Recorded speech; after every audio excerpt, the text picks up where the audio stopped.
Hello everybody, welcome back to the channel. So today I am continuing with my read aloud series where I'm going to be reading Twilight aloud. Now we will be picking up with chapter 5, which is called Blood Type, and this is probably one of the more important chapters in the entire book. But before we begin, I just have to make the disclaimer that I don't own any of the text or characters being presented in this reading. This is just simply a read aloud for entertainment purposes. The person who owns all of this is Stephanie Meyer. So we're going to continue with Twilight by Stephanie Meyer, Chapter 5, Blood Type. I made my way to English in a daze. I didn't even realize when I first walked in that class had already started. "Thank you for joining us, Miss Swan," Mr. Mason said in a disparaging tone.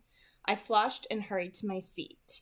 It wasn't till class ended that I realized Mike wasn't sitting in his usual seat next to me. I felt a twinge of guilt, but he and Eric both met me at the door as usual, so I figured I wasn't totally unforgiven. Mike seemed to become more himself as we walked, gaining enthusiasm as he talked about the weather report for this weekend. The rain was supposed to take a minor break, and so maybe his beach trip would be possible. I tried to sound eager, to make up for disappointing him about yesterday. To make up for disappointing him yesterday. It was hard. Rain or no rain, it would still only be in the high 40s, if we were lucky.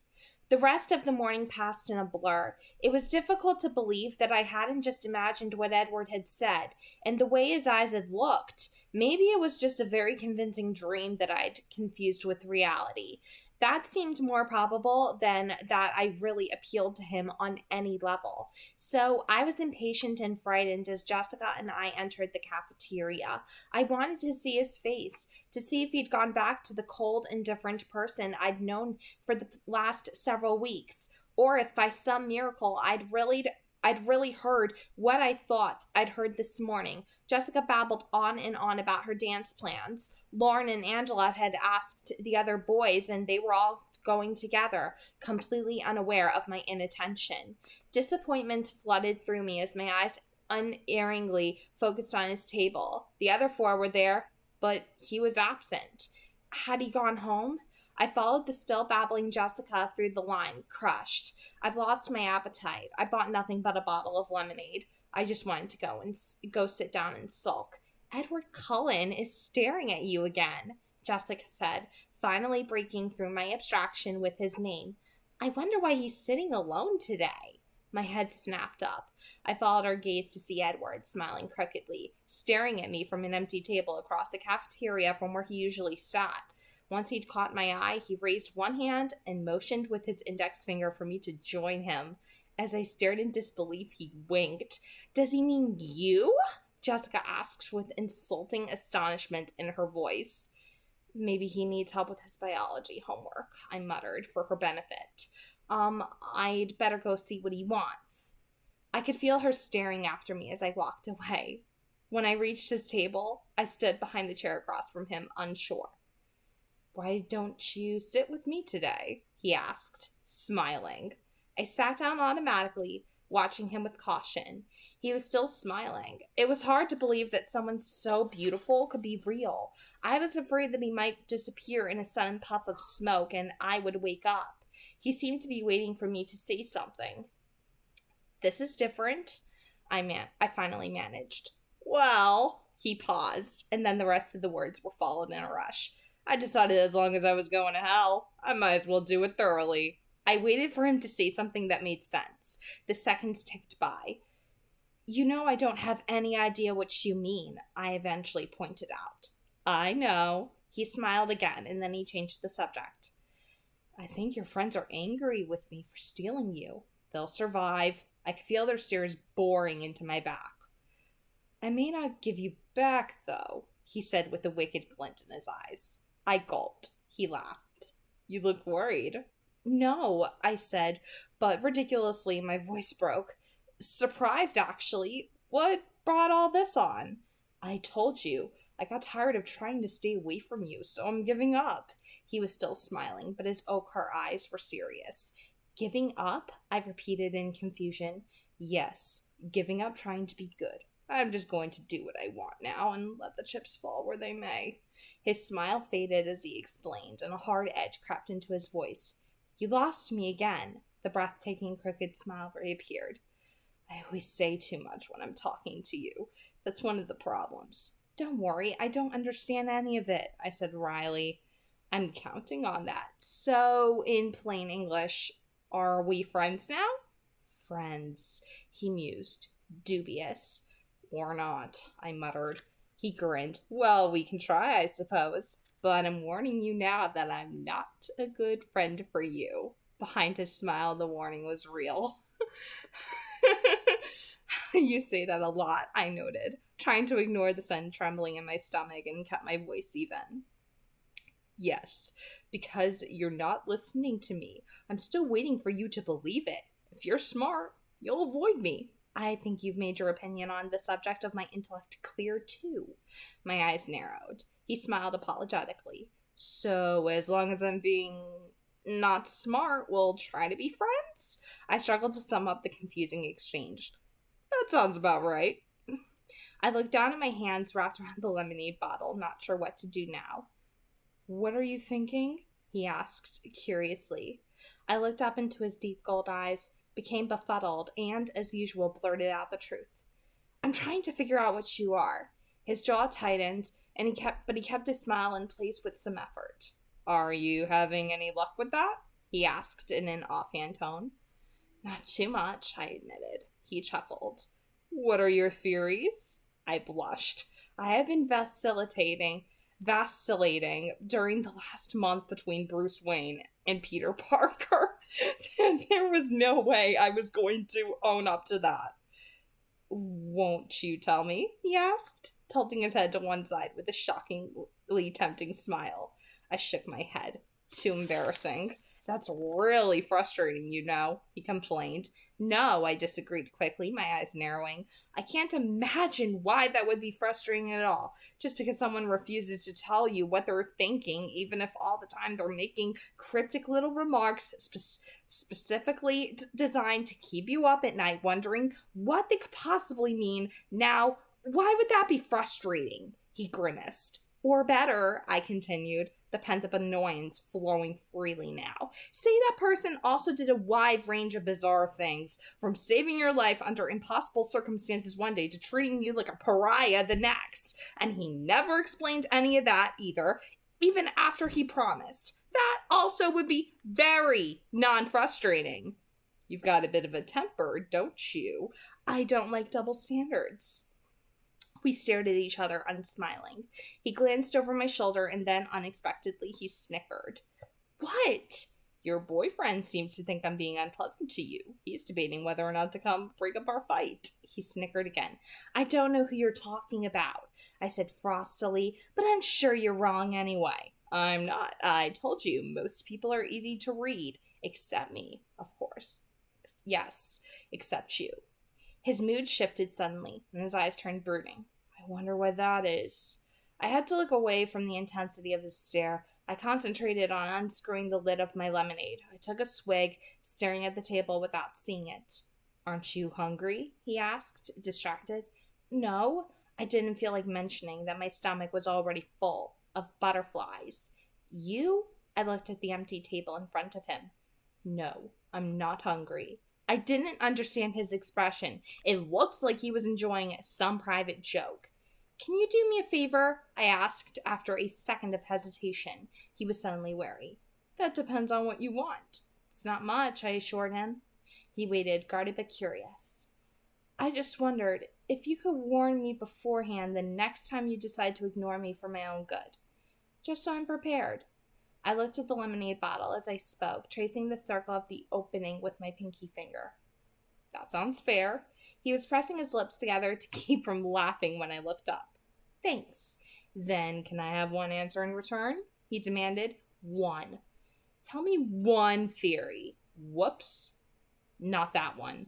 You didn't qualify? You just promised one answer, he reminded me. And you've broken promises yourself, I reminded him. Just one theory. I won't laugh. Yes, you will. I was positive about that. He looked down and then glanced up at me through his long black lashes, his ochre eyes scorching. Please, he breathed, leaning toward me.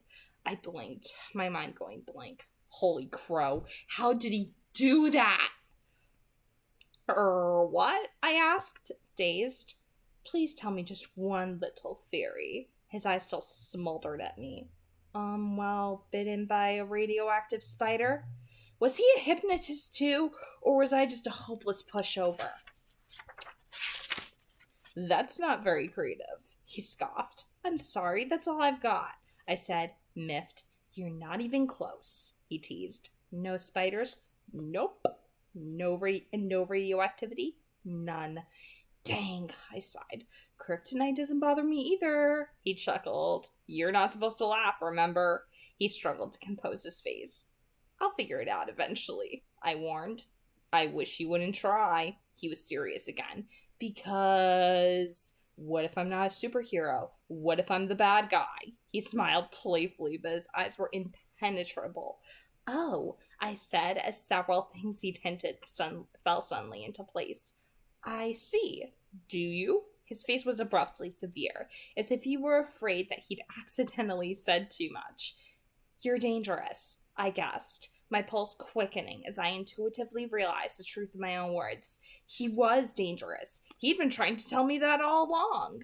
He just looked at me, eyes full of some emotion I couldn't comprehend. But not bad, I whispered, shaking my head. No, I don't believe that you're bad. You're wrong. His voice was almost inaudible. He looked down, stealing my bottle lid and then spinning it on its side between his fingers. I stared at him, wondering why I didn't feel afraid. He meant what he was saying. That was obvious. But I just felt anxious, on edge, and more than anything else, fascinated, the same way I always felt when I was near him. The silence lasted until I noticed that the cafeteria was almost empty. I jumped to my feet. We're going to be late. I'm not going to class today, he said, twirling the lid so fast it was just a blur. Why not? It's healthy to ditch class now and then. He smiled up at me, but his eyes were still troubled. Well, I'm going, I told him. I was far too big a coward to risk getting caught.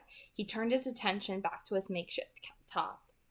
I'll see you later then. I hesitated, torn, but then the first bell sent me hurrying out the door, with a last glance confirming that he hadn't moved a centimeter. As I half ran to class, my head was spinning faster than the bottle cap. So, a few questions had been answered in comparison to how many new questions had been raised. At least the rain had stopped. I was lucky. Mr. Banner wasn't in the room yet when I arrived. I settled quickly into my seat, aware that both Mike and Angela were staring at me. Mike looked resentful. Angela looked surprised and slightly awed. Mr. Banner came in the room then, calling the class to order. He was juggling a few small cardboard boxes in his arms. He put them down on Mike's table, telling him to start passing them around the class. Okay, guys, I want you all to take one piece from each box, he said as he produced a pair of rubber gloves from the pocket of his lab jacket and put them on. The sharp sound as the gloves snapped into place against his wrists seemed ominous to me. The first should be an indicator card, he went on, grabbing a white card with 4 squares marked on it and displaying it. The second is a 4-pronged applicator. He held up something that looked like a nearly toothless hair pick. And the third is a sterile micro-lancet. He held up a small piece of blue plastic and split it open. The barb was invisible from this distance, but my stomach flipped. I'll be coming around with a dropper of water to prepare your cards, so please don't start until I get to you. He began at Mike's table again, carefully putting 1 drop of water in each of the 4 squares. Then I want you to carefully prick your finger with the lancet. He grabbed Mike's hand and jabbed the spike into the tip of Mike's middle finger. Oh no, clammy moisture broke out across my forehead. Put a small drop of blood on each of the prongs, he demonstrated, squeezing Mike's finger till the blood flowed. I swallowed convulsively, my stomach heaving. And then apply it to the card, he finished, holding up the dripping red card for us to see. I closed my eyes, trying to hear through the ringing in my ears. The Red Cross is having a blood drive in Port Angeles next weekend, so I thought you should all know your blood type. He sounded proud of himself. Those of you who aren't 18 yet will need a parent's permission. I have slips at my desk. He continued through the room with his water drops. I put my cheek against the cool black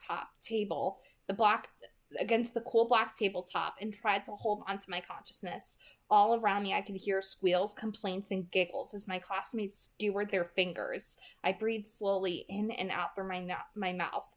Bella, are you all right? Mr. Banner asked. His voice was close to my head and it sounded alarmed.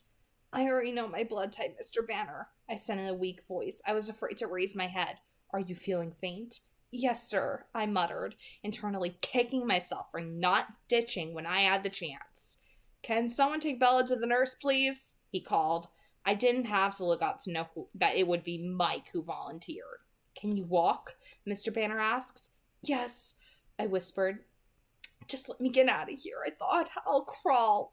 Mike seemed eager to put his arm around my waist and pulled my arm over his shoulder. I leaned against him heavily on the way out of the classroom. Mike towed me slightly across campus. When we were around the edge of the cafeteria, out of sight of Building 4, in case Mr. Banner was watching, I stopped.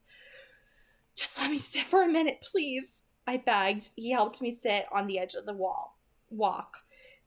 And whenever you do, keep your hand in your pocket, I warned. I was still so dizzy I slumped over on my side, putting my cheek against the freezing damp cement of the sidewalk, closing my eyes. That seemed to help a little. Wow, you're green, Bella, Mike said nervously. Bella? A different voice called from the distance. No, please let me be imagining that horribly familiar voice. What's wrong? Is she hurt? His voice was closer now, and he sounded upset. I wasn't imagining it. I squeezed my eyes shut, hoping to die, or at the very least not to throw up. Mike seemed stressed. I think she's fainted. I don't know what happened. She didn't even break her finger. Bella? Edward's voice was right beside me, relieved now. Can you hear me? No, I groaned. Go away, he chuckled. I was taking her to the nurse, Mike explained in a defensive tone, but she wouldn't go any farther. I'll take her, Edward said. I could hear the smile still in his voice.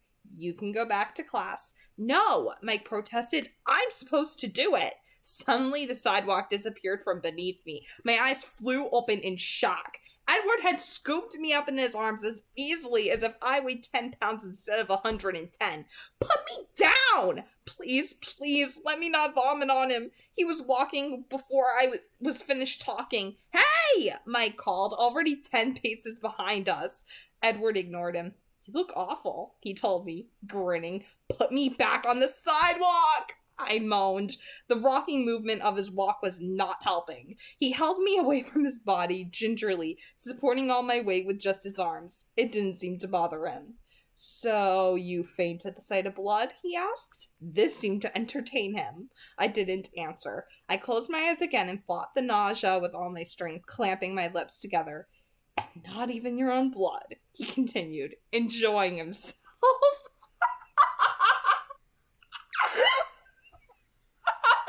Sorry, I can't help but laugh at that every time I read that. Like, every time I read that, I just laugh. Edward. Sorry, Edward his amusement just cracks me up. Oh, God.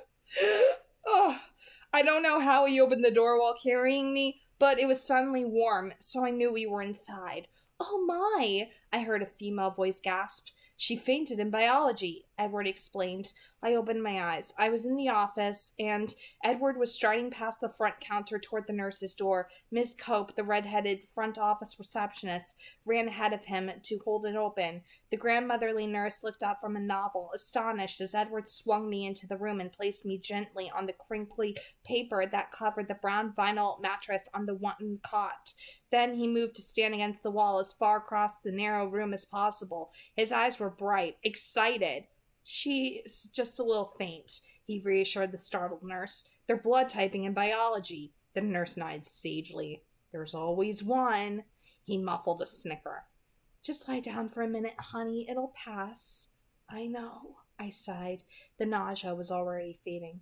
Does this happen a lot? She asked. Sometimes, I admitted. Edward coughed to hide another laugh. You can go back to class now, she told him. I'm supposed to stay with her. He said this with such an assured authority that even though she pursed her lips, the nurse didn't argue it further. I'll go get you some ice for your forehead, dear, she said to me, and then bustled out of the room. You were right, I moaned, letting my eyes close. I usually am, but about what in particular this time? Ditching is healthy.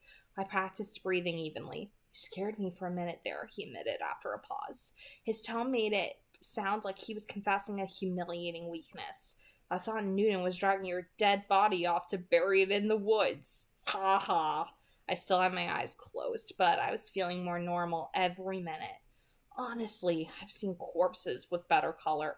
I was concerned that I might have to avenge your murder.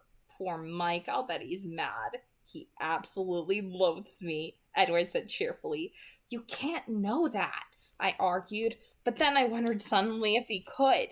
I saw his face. I could tell. How did you see me? I thought you were ditching. I was almost fine now, though the queasiness would probably pass faster if I'd eaten something for lunch. On the other hand, maybe it was lucky my stomach was empty. I was in my car listening to a CD. Such a normal response, it surprised me. I heard the door and opened my eyes to see the nurse with a cold compress in her hand. Here you go, dear. She laid it across my forehead. You're looking better, she added. I think I'm fine, I said, sitting up, just a little ringing in my ears, no spinning. The mint green walls stayed where they should. I could see she was about to make me lie back down, but the door opened just then and Miss Cope stuck her head in. We've got another one, she warned. I hopped down to free up the cot for the next invalid. I handed the compress back to the nurse. Here, I don't need this. And then Mike staggered through the door, now supporting a sallow-looking Lee Stevens, another boy in our biology class. Edward and I drew back against the wall to give them room. Oh no, Edward muttered. Get out to the office, Bella. I looked at him, bewildered. Trust me. Go. I spun and caught the door before it closed, darting out of the infirmary. I could feel Edward right behind me. You actually listened to me. He was stunned. I smelled the blood, I said, wrinkling my nose. Lee wasn't sick from watching other people, like me. People can't smell blood, he contradicted. Well, I can. That's what makes me sick.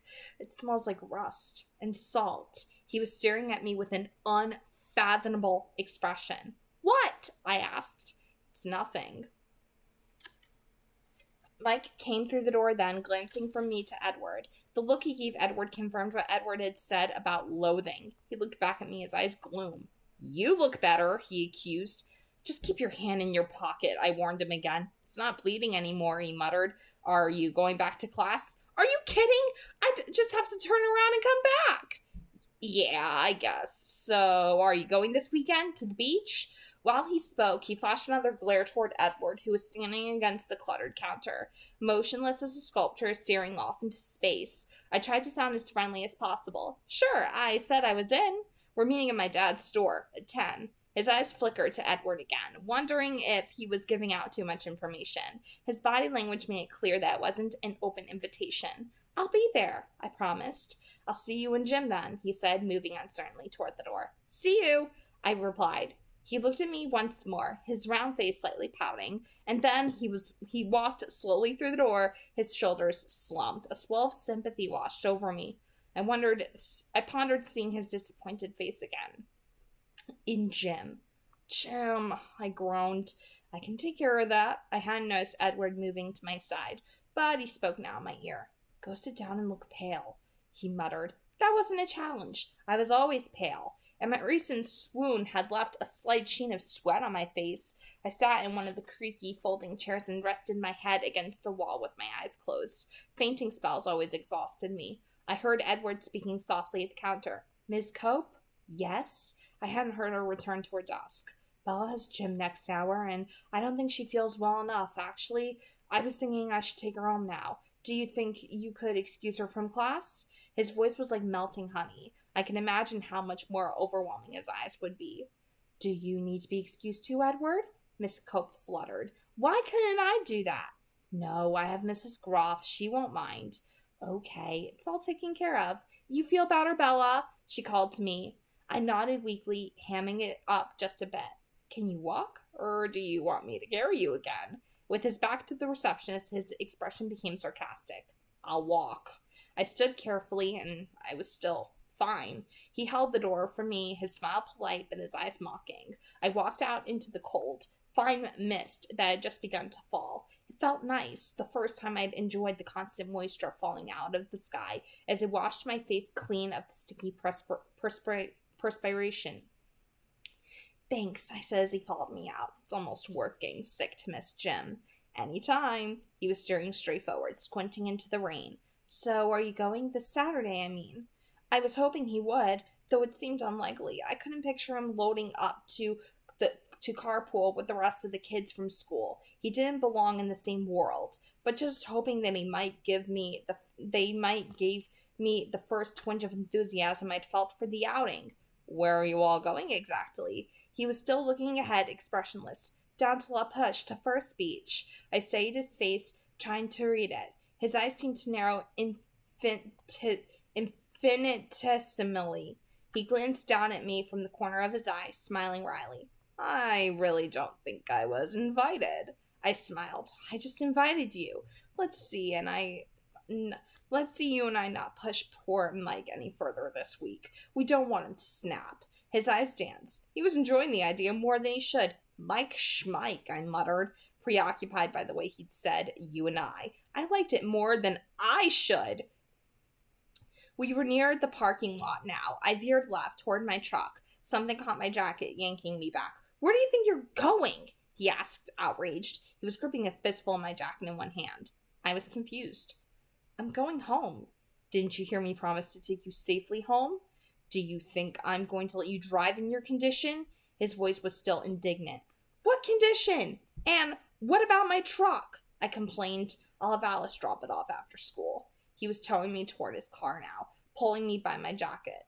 It was all I could do to keep from falling backward. He'd probably just drag me along anyway if I did. Let go, I insisted. He ignored me. I staggered along sideways across the wet sidewalk until we reached the Volvo. Then he finally freed me. I stumbled against the passenger door. You are so pushy, I grumbled. It's open, was all he responded. He got in the driver's side. I am perfectly capable of driving myself home. I stood by the car, fuming. It was raining harder now, and I'd never put my hood up, so my hair was dripping down my back. He lowered the automatic window and leaned toward me across the seat. Get in, Bella. I didn't answer. I was mentally calculating my chances of reaching the truck before he could catch me. I had to admit, they weren't good. I'll just drag you back, he threatened, guessing my plan. I tried to maintain what dignity I could as I got into his car. I wasn't very successful. I looked like a half-drowned cat and my boots squeaked. This is completely unnecessary, I said stiffly. He didn't answer. He fiddled with the controls, turning the heater up and the music down. As he pulled out of the parking lot, I was preparing to give him the silent treatment, my face in full pout mode. But then I recognized the music playing and my curiosity got the better of my intentions. Claire de Lune? I asked, surprised. You know Debussy? He sounded surprised, too. Not well, I admitted. My mother plays a lot of classical music around the house. I only know my favorites. It's one of my favorites, too. He stared out through the rain, lost in thought.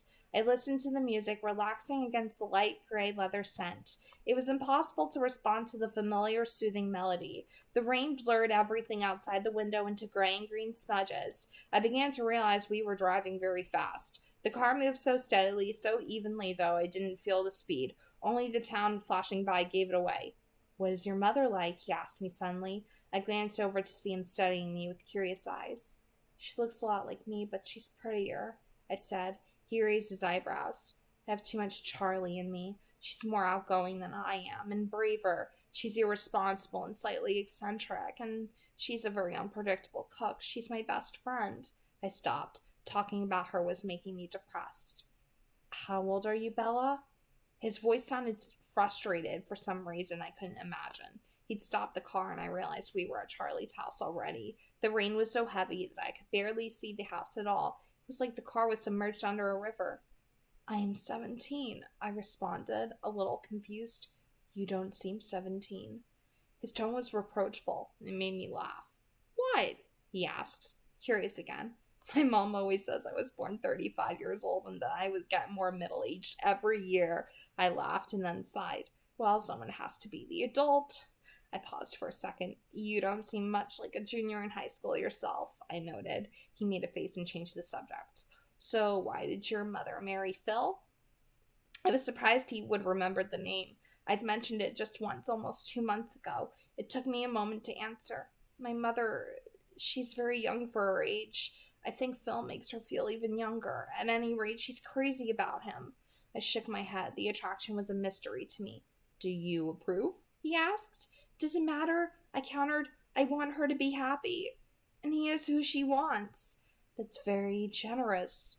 I wonder, he mused. What?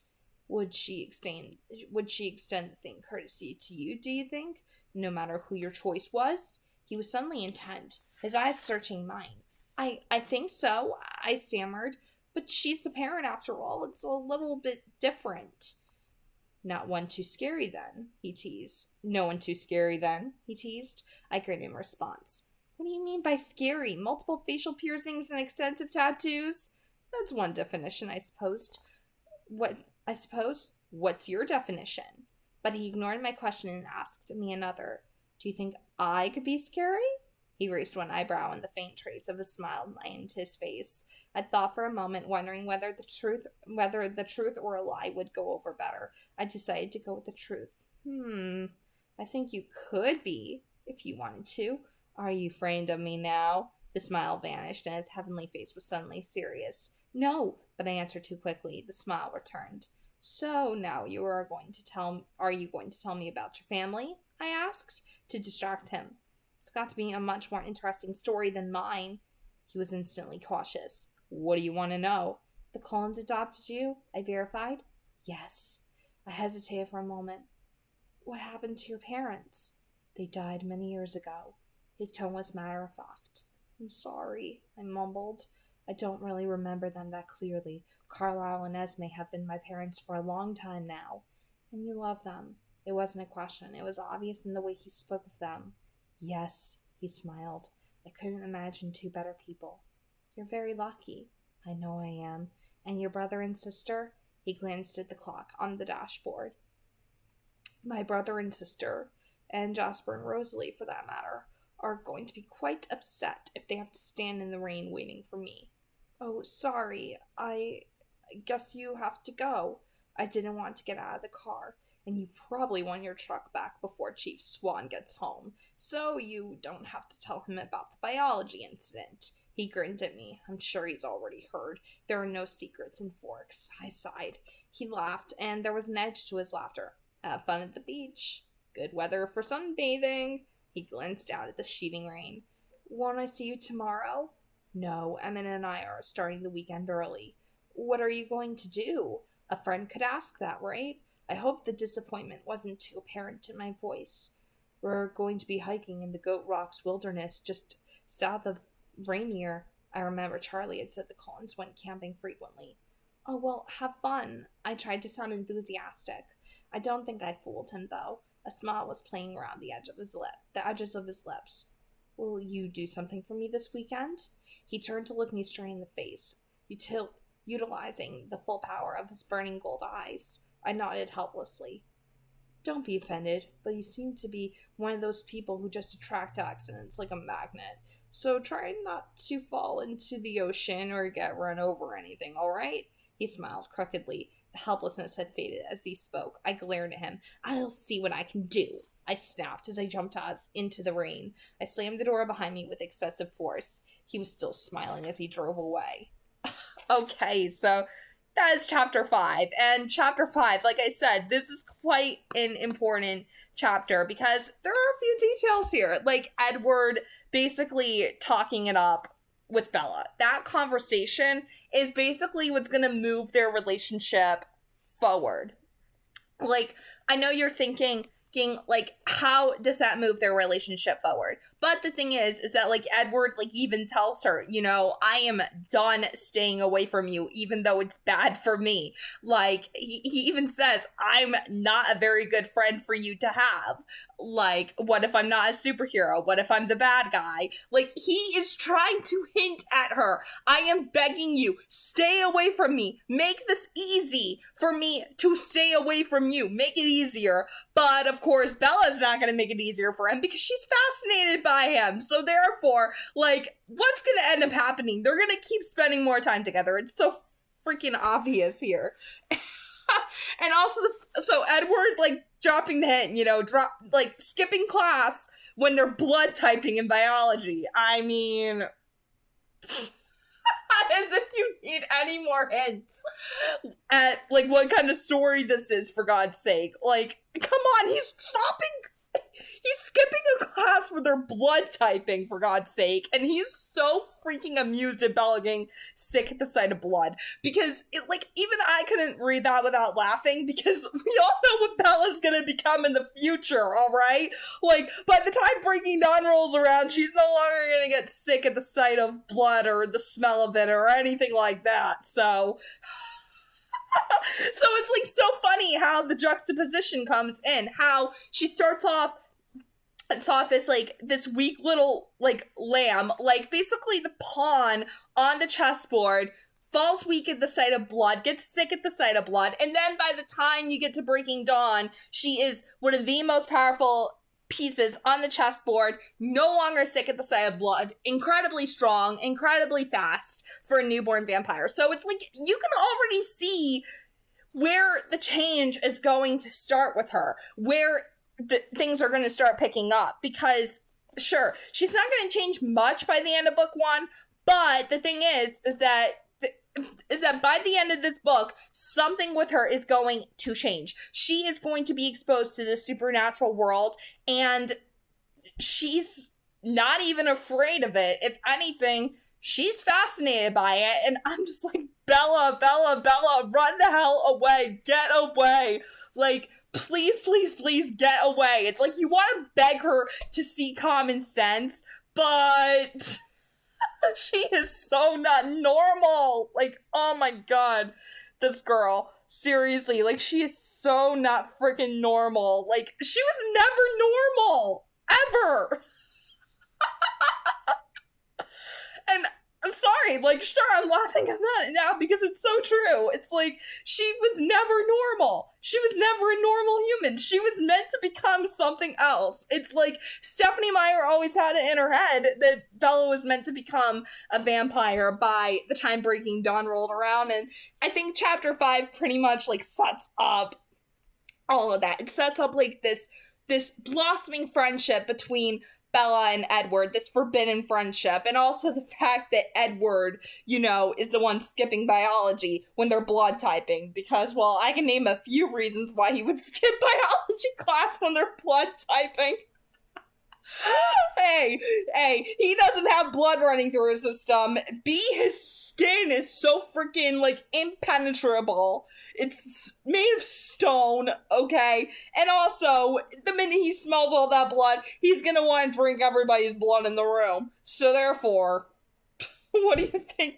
Like, what do you think? What other conclusion can you come to at this point about him, even if you haven't even gotten to chapter 6 yet? It's like, what conclusions can you draw about him just from chapter 5? So I like how Stephenie Meyer just keeps dropping the little subtle hints here and there that basically indicate what's going to happen, but she alludes to it in a way that is so smart. And sorry, I couldn't stop laughing at Edward's amusement. Like, Edward, he has his moments where he can be so funny. It's ridiculous. He's great. Yeah. I have to say, Edward is pretty great. Pretty great character in literature. So, yeah, that's pretty much all I can say about chapter 5, which is actually a pretty good chapter, if you want my honest opinion on it, because I think it's, like, honestly one of the most important chapters, and obviously chapter 6, Scary Stories, is probably the second most important chapter to the story, because this is when Bella starts putting the pieces together and she starts realizing why he's different specifically, and by the end of it she's gonna come to that conclusion. And overall, so far, this is pretty freaking amazing for storytelling. So, at the end of the day, that was probably one of the best chapters I read in the entire book. So thank you all for watching. If you happen to be brand new, be sure to subscribe, leave a like on the video. Be sure to also comment as well if you want more of this. I'm going to continue tomorrow with chapter 6, Scary Stories. So God bless. Happy viewing. Have a nice day.